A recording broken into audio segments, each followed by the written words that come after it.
Russia versus Venezuela ஆயிலோட difference என்னன்னு பார்க்க போறோம்.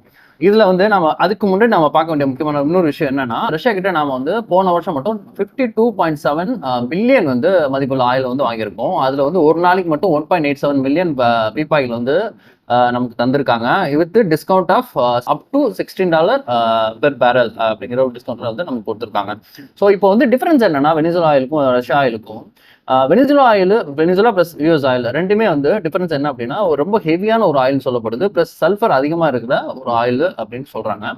அது மட்டும் இல்லாம வந்து அதை ரிஃபைன் பண்றதுக்கு இங்க ரிஃபைனரிஸே ஒன்றும் இல்லையாம். அதுதான் இங்க இங்க நிலைமையா இருக்கு. இன்னொரு கூடுதலா நம்ம பார்த்தோம் அப்படின்னா, ரஷ்யாவை விட இதை வந்து லாஜிஸ்டிக்ஸ் வைஸா நம்ம பார்த்தோம் அப்படின்னா, அங்கேயும் இங்க எடுத்து வரதுக்கு 5 மடங்கு அதிகமான செலவுகள் ஆகும் அப்படின்னு சொல்லப்படுது.